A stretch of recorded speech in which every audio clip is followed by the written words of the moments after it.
On News Center now, something you order maybe when you're out to eat could be key to help cleaning up the ocean. A lot of people live paycheck to paycheck, and of course you got to wait for that paycheck to clear before you can pay your bills. But that wait might be a thing of the past if the Federal Reserve has its way, and we'll explain coming up. Plus, after spending the last 18 months battling cancer, the South Portland Police Department is finally saying welcome back to their key teammate. This is News Center Now.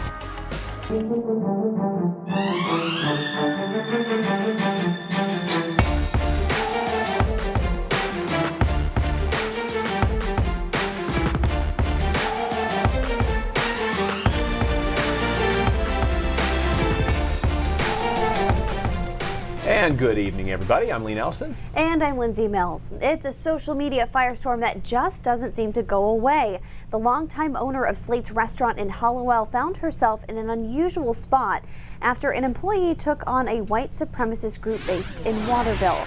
Mackenzie Swift, a server and bartender at Slate's, took a screenshot of the anti-immigrant group's Facebook page and posted it to her own, alerting others to the fact that there are groups like that here in our state.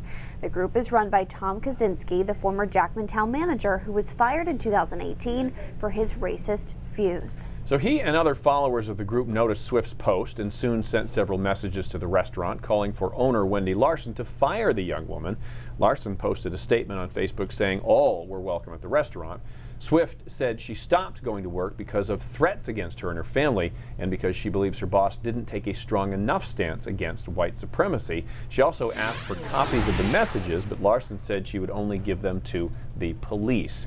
There have been a lot of people interested in this issue and giving their 2 cents out on social media. We have much more on this story, including several interviews on our website and mobile app. We'll continue to follow. All right, switching gears too, but kind of staying with the topic of Maine restaurants, that's a lot of shells.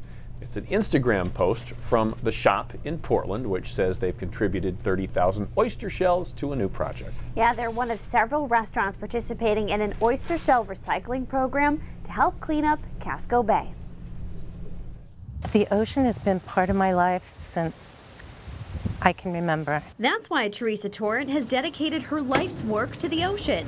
Her latest mission? Combat ocean acidification, which can weaken developing shells of oysters and other species. She's part of a pilot project called Ocean to Plate to Ocean, led by the Casco Bay Estuary Partnership. The idea is returning oyster shells to where they came from. It's like an antacid for the ocean. Researchers are working to find out if the shells can remediate the impacts of acidification. With the process, the chemical process that's happening with more and more CO2 being absorbed into the ocean, that's the result is that we have less carbonate available for the animals that need it for their shell production or skeletal production. A couple times a week, the Maine Coastal Program collects oyster shells from 10 local businesses. Then they drop them here. We know that we have filled this roll away. This massive container will hold the shells, thanks to Eco Maine. We were really happy to try and help find a home for these oyster shells and put them to a better use than sending them to a landfill. Eventually, the shells will be spread into Casco Bay, showing innovation is coming out of its shell, literally. It is a dad joke, Keith. It's not clear when exactly the shells will be hauled into Casco Bay. The oyster shells have to undergo a year-long curing process to comply with Department of Environmental Protection rules. That process basically entails the shells drying out, which rids them of any contaminants. And they're kind of stinky while they're drying out, huh? They are. Yeah. When Lindsay walked in, I was like, how was the story on seafood, baby I gave diapers? off a stench, didn't I'm I? not sure. Smell it coming around the corner. I used to, when I first started, Joe Cupo would wear a distinctive cologne. Do you remember this, Lee? Oh, absolutely. And it was actually, it was a nice cologne, but I could tell he was here before I saw him. So are you saying that I'm just saying. you smell seafood? No, that's just a story I thought of out of nowhere. It's fun. Let's take a look at the showers out there right now. We've got quite a few showers around, a couple of thunderstorms as well, a very convective environment. This little cell right here is interesting. It seems like it's kind of stalled out a little bit to north and west of Turner. Another cell north of Athens here. None of this severe though, just has really a lot of moisture to work with. So when they're coming down, it's raining really, really hard for a short period of time. These are lighter showers moving out of down East Maine, and that will be the end of that. The back end though clearing out pretty nicely in through York and Oxford County and into Cumberland County a bit here. So the next few hours look good. There might be another trailing shower later tonight, but in general, we're drying up. And you can see the showers in this model clearing out later this evening. Just a couple of kind of scraggler showers on the back end of it. Tomorrow looks like a better day, guys. A lot more sunshine and dew points start dropping. But as we talked about yesterday, it is, for the first time in a while, not a perfect weekend. So we'll kind of time out the shower chances in just a minute. All right, Keith, thanks. Checking on some headlines tonight, beginning with an update on the asylum seekers in Portland. The clock is ticking. They have exactly 1 week to move out of the Portland Expo, or they'll have to move to one of the city's overflow shelters. The city has already found housing for about 150 people, and at last check, there were fewer than 200 asylum seekers staying at the Expo. Meantime, at the U.S.-Mexican border, at least 40,000 migrants are on a waiting list seeking asylum, or they're waiting for a court hearing here in the U.S. That figure, based on reporting by the Associated Press and Mexican government figures, represents a dramatic increase from the start of the year. In essence, it's turned northern Mexico into kind of a waiting room for U.S. asylum seekers. More than 200 mayors, including the mayors of El Paso, Texas and Dayton, Ohio, are urging Senate leaders to call senators back to the Capitol to act on gun safety legislation. The mayors crafted a group comment. It says, quote, El Paso and Dayton are just the latest reminders that our nation can no longer wait for our federal government to take the actions necessary to prevent people who should not have access to firearms from being able to purchase them. They urged the Senate to pass 2 bills expanding background checks for gun sales that passed the House earlier this year. A new United Nations study suggests climate change is actually threatening the world's food supply. The report was written by more than 100 scientists, and it warns that climate change is dramatically degrading the land, and how people use that land is also creating problems. The bright side here, the scientists say, it is not a dire situation just yet. The report calls for major changes in eating habits and farming. Experts say reducing meat production would ease the strain that puts on land and water supplies, and also eating a more plant-based diet such as fruits and vegetables and seeds and nuts would actually reduce carbon emissions by about 15%. Many college students say they don't have access to nutritious food. Researchers from the University of Maryland surveyed nearly 5,000 students. About 1,000 said that they were concerned about their ability to access healthy food. The students reported cutting down on portion sizes, finding cheaper food, or even smoking as a way to distract them from being hungry. Minority international students and those who are first-generation college students were more likely to have food insecurity. Still ahead tonight on News Center Now, the waiting time for checks to clear into a bank account may soon be a thing of the past. Yeah, and for one police officer in South Portland, going to work is like coming home. We'll learn more about why she is more excited than usual to be working with her family in blue.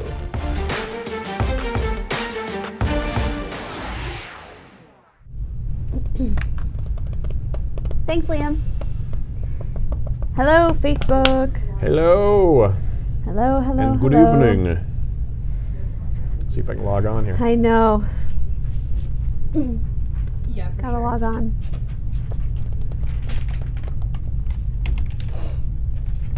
There we go.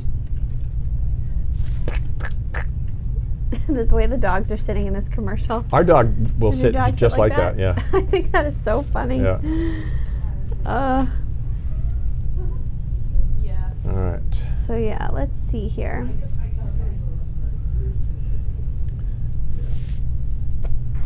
Tablets are moving slow today. They are moving slow. We're joining the conversation in just a moment. Put your hand down there, Alex. I'm being told to. There we go. Bella's telling me to show the food. No, we're not using it for this. Okay. Back Boy. when Maine had a shrimp Okay, he does not. fishery, or shrimp industry, I went to a shrimp processing facility. I forget where it was, Central Maine somewhere. And I came back reeking like raw shrimp, and I had this coat that was like a felt type, and the fabric just absorbed that smell, and it never went away. Luckily, the coat I only paid maybe $20 for it, Old Navy, so it was okay to part with that. But yeah, but it's annoying. yeah, it is. It's funny. Is this this is not the live? I think it might be. That's it, but it's just slow. Boy, Like it's not happy, is what it is. No, mine's taking forever to fire up too. Yeah, there was. I messed up some clothes once years ago. Have you ever heard of the Pogie kill? Yeah. Yeah, I did. I covered one of those 6 years ago. That's it was really, happening really again. bad. Yeah, yeah. They threaten bait. They threaten for lobstermen, right? The pogies. Yeah, but what they do is they swim. Sometimes and I don't know why it is, but they'll swim into a cove. Yeah. And there'll be so many of them that they'll use up all the oxygen in the cove, and then they'll die. And then there'll be a whole cove of just dead fish, thousands upon thousands of them. I didn't realize that. It's so bad and so toxic. Like the paint starts peeling off houses. No. And yeah. That's terrible. Yeah, it's really, really gross. I had no idea. And so I lost a pair of shoes and pants doing that story once. Welcome back, everyone. A new system is in the works that may allow consumers to pay bills without having to wait for that paycheck to clear. Yeah, the Federal Reserve Board is developing a system that will process payments in seconds. So it means that consumers and businesses would no longer have to wait hours or days for checks to clear in their bank accounts.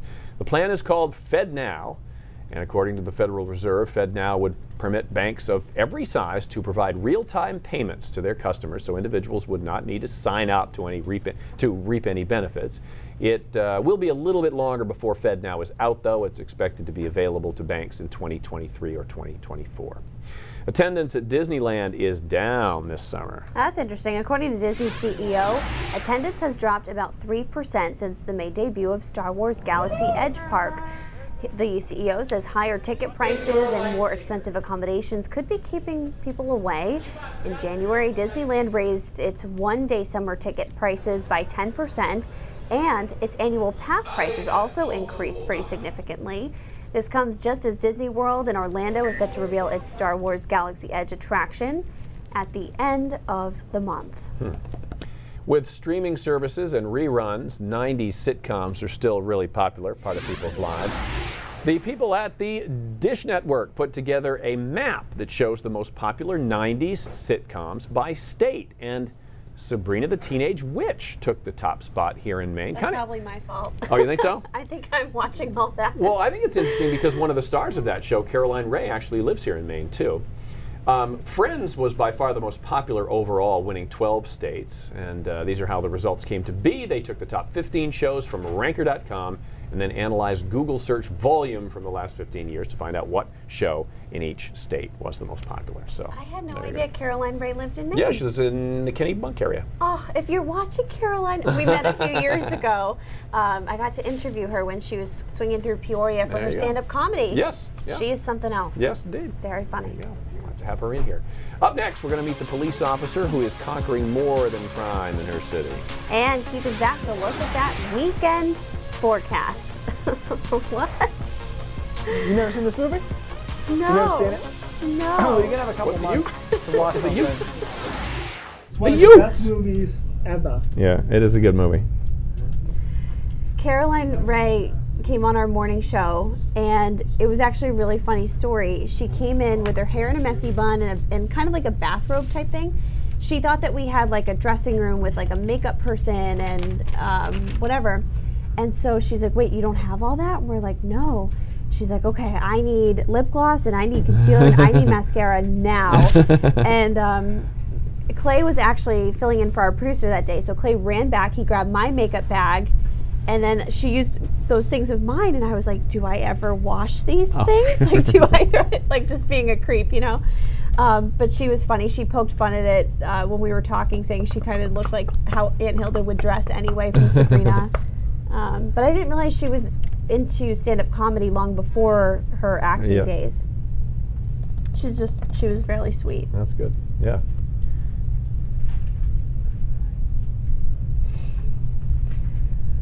Okay.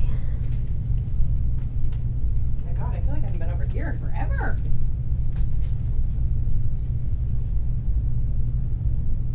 Mary is translating for us. A ute equals youth. Yes. Well, I knew.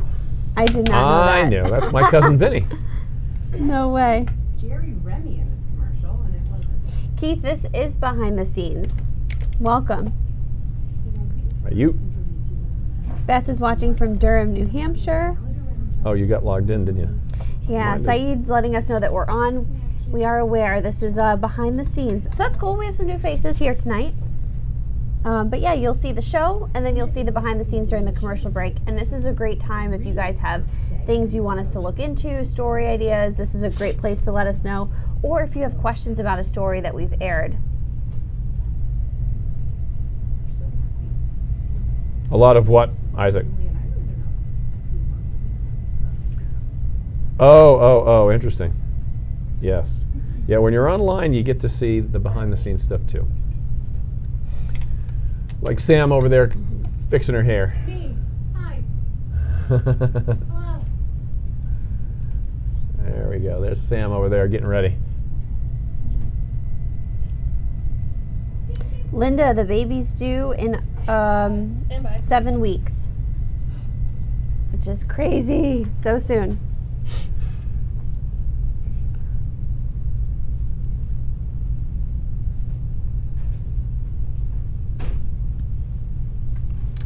Linda Barker has been a key part of the South Portland Police Department since 1981. For nearly 40 years, she's been impacting the lives of everybody she meets. But last February, her doctors told her some devastating news. She had cancer and would have to hang up her uniform. It was a long journey, but today Linda is in remission and had some exciting news for her department. Samantha York joins us now with more in her story. Hey, Sam. Hey guys, yeah, we first introduced you to Linda about a year ago after the department rallied around her to raise money for her treatments. Now she's back in action and stronger than ever. It's been quite a while since Linda Barker last sat at her desk. It is tremendous. It's my first day and it's kind of surreal, but it's like I never left in a way too. The longtime South Portland police officer was welcomed back to the department this morning after spending the last 18 months fighting for her life. This is my third cancer and really wasn't prepared to hear that I had leukemia. It was a diagnosis Linda was determined to beat, and one she refused to let hold her back from doing the work that she loves again. Everybody was so happy to see me, arms out wide, and hugs, and decorated my office, but being gone so long and then coming back, it was like coming home. Coming home to her family in blue, one that never doubted her strength or perseverance. Linda's a fighter. She's put cancer in her rearview mirror twice before already, and there was no doubt, just in terms of that tenacity and that person that we all know that she is, that she was going to get through this and that she was going to be just fine. As Linda jumps back into her work feet first, she says she's overcome with emotions. It's a day she never doubted would come, but she is so happy it's finally here. I can't even imagine not having my law enforcement family. They're tremendous people. They're wonderful people. And just feeling very grateful. Linda is now in remission, and today was actually her re-birthday. 1 year ago today, she received her bone marrow transplant that saved her life. So we're happy to see her back with her law enforcement family, and honestly, I don't know who's more excited about it, her or the department. Guys, back to you.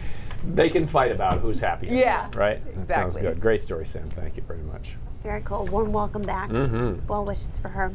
Well wishes for the weekend weather too, Keith. I mean, what are we looking at here? You're skipping Friday? Just going to go right past. I'm ready to get to the weekend at this point. I actually Friday kind of counts as a weekend day for a lot of people, and right? actually, probably the nicest one if you count it as a weekend day. Tomorrow's probably the best day. But yeah, you know, it doesn't look bad. It's just we've been on such a stretch of amazing weather. It's all relative. Here's a look at the radar. We have a couple of downpours in there And they just kind of keep popping up, even on the backside here, a few more into New Hampshire that will get into Oxford County in the next hour or so. Most of this stuff is pop-up activity. This cell here has been really slow moving and putting down some heavy rain. Some heavy rain here towards Dexter as well. And Waterville, that cell is dying out a bit. And to the north, kind of more the same. Moderate to heavy rain. The atmosphere is stacked. There's a lot of precipitable water, so that means that we can get some really heavy downpours out of these showers and thunderstorms. As far as the visible satellite goes, you can see that clearing that occurred over the southwestern corner of the state, and that was really important because it pushed temperatures up there, and it was a much different day than it was, say, over northern or down East Maine, where it was cloudier and showery throughout the day. Dew points, upper 60s, low 70s, so very tropical air mass in place, and a little bit uncomfortable, especially when we did break sun here and there. It made the air feel a little bit too warm. Overnight tonight, slowly, sequentially, will bring those dew points down. So hour by hour forecast, a couple more hours of showers, maybe a rumble of thunder, nothing severe out of these. Later tonight, we're partly cloudy. And then tomorrow's a good looking day, especially along the coastline. That's the best area for tomorrow. Temperatures in the upper 70s and low 80s. Into the mountains, we'll see a few clouds, maybe even a sprinkle there, but most of us remain dry and the dew points are down, so it's more comfortable. And then Saturday, we start with a lot of sunshine, but we do have a little trough that has to come through. So Saturday afternoon, we're looking at showers as a decent possibility, maybe a rumble of thunder. I think most of it is just shower activity, and then back to partly cloudy skies on Sunday. So again, this isn't a bad setup. It's just more active, and you'll see even after our little Saturday disturbance that we get a decent day on Monday, and then another little disturbance comes through Monday night, another one on Tuesday night. So we're just going to kind of keep moving these along in a pretty quick moving pattern where there's disturbances around. So, the net result is just more of an average 7-day, but even still, we're doing all right. Split state forecast on Tuesday could be warm over southern Maine and much cooler over central and northern Maine. I think that Sunday is definitely the better of the 2 weekend days. Timing-wise, Saturday morning is the best part of Saturday. It's just the afternoon that I'm a little iffy on. I think there'll be a decent amount of showers, probably. I said yesterday 40%, it's probably 50%. It's probably about a 50-50 shot of seeing one of those showers, which I'm sure to the brides-to-be really is helpful. Yes. It's out there. What are you going to do? You know what probably stinks if you had an event? Because Saturday is not bad, but it's just that you knew the last 5 were just knockout. Should have done it last weekend. There's just no way to know. I know. There is. All right, Very thanks. Hey, this is kind of cool. Veggie fans, you can rejoice now. It's finally here. The Impossible Burger will be available at Burger King nationwide. It is today, in fact. CNBC's Dee Roy takes a look at what that means for the ongoing fight to become king of meatless meat. Introducing the Impossible Whopper, launching at more than 7,000 Burger King stores nationwide. It's Impossible Foods' largest partnership to date, and a big win for the company in its race against competitor Beyond Meat over deals with restaurant chains. I think we have the best product of any kind, the best burger of any kind on the market, but it's really for consumers to make that call. Plant-based meat products from Impossible Foods and Beyond Meat are changing the fast food industry.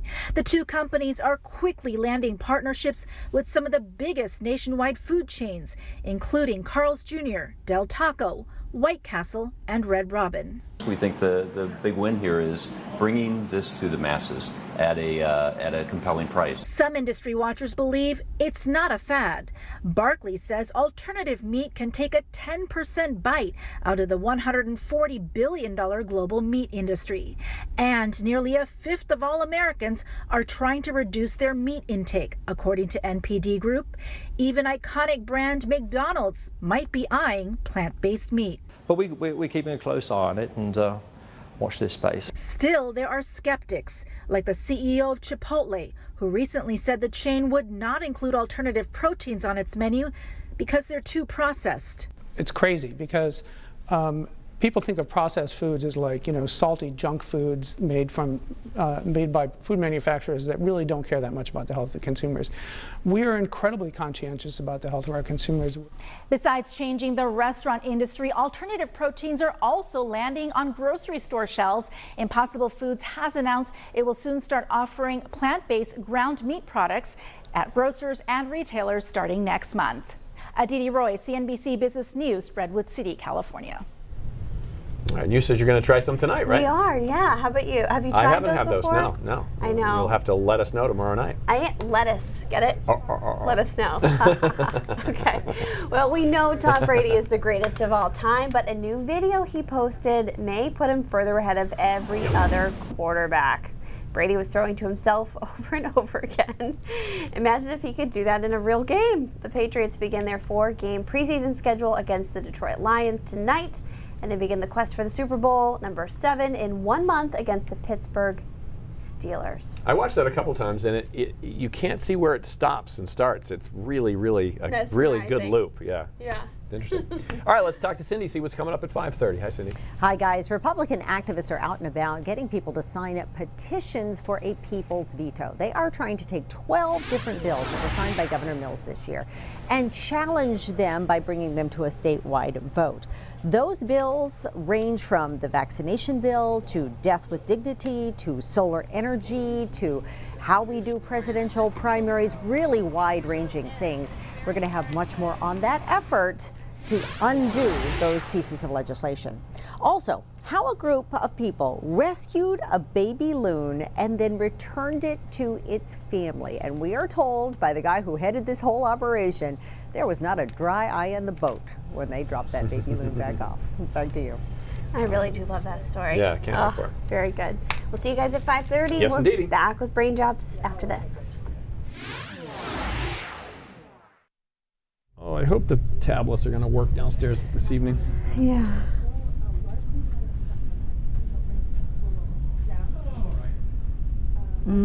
Paul says he's going to have to pass on that type of burger. Yuck. I say don't knock it till you try it. I'd be somebody who'd probably eat them, but Yeah. I also eat real meat, you know? Yeah. Go back and forth. Donna, I did not pursue that. I haven't had a moment to sort of dig into that. But I will eventually hopefully get to that if it's still relevant.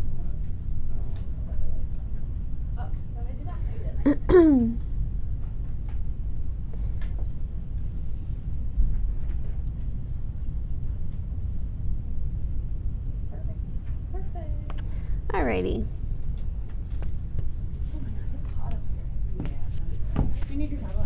Yeah, thank you so much. No problem. Pass it. Relay.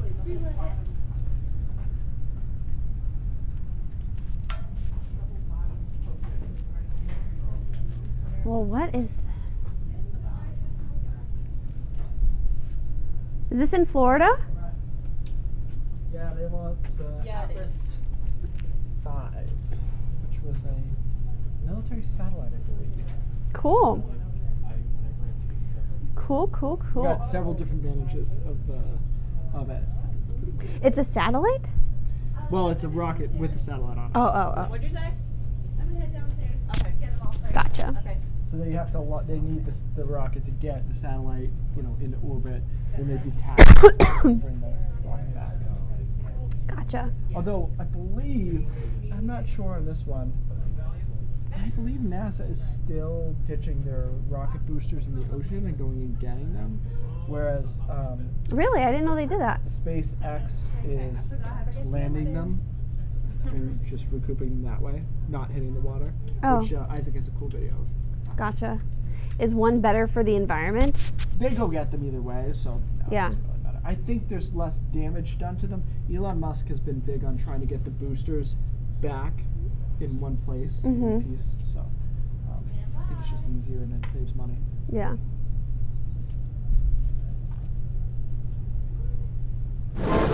I tried not to laugh today. I tried not to laugh. Story of my life. Yeah. Okay, today's isn't overly cerebral, our brain drops, but it's just a bunch of really cool videos of the Atlas V launch down this morning in Florida. Let's make this a little bigger if it's possible. It was early this morning, and I just think this is so fascinating to watch. Yeah. And I've never had the pleasure of seeing one in person.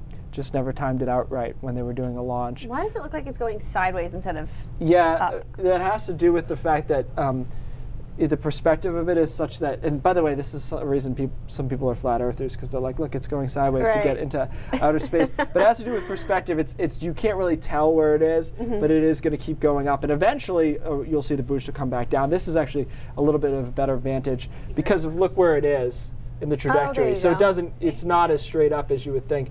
But this one is pretty cool too. I think, again, it would just be neat to be able to watch one of these from your backyard. Sure. I don't really want to live in Florida, but otherwise, pretty neat. And these are other pictures of the kind of contrails that it left behind with the vapor. Isaac, do we have time for yours? Because that one was pretty cool too. That's its booster detaching. And this is not the same one, but this is Elon Musk showing them landing one of their boosters on a boat. So that's a boat in the ocean, and that's a giant net, and the rocket booster has obviously a parachute, and it is very gentle. They reuse these, right? Yes, and so I was saying before that Elon Musk has been really big on trying to get these rocket boosters back in one place. They reverse thrusted them, landed them on the launch pad once, and this is them catching in the ocean. The amount of math necessary for this is tremendous. I also love that we don't have these hammocks to catch skydivers, but we have them to this is really expensive apparently. Equipment. $5 or $6 million boat. So very cool. News in Maine at 5:30 starts right now. It looks so cozy. Yeah. Bye, everybody.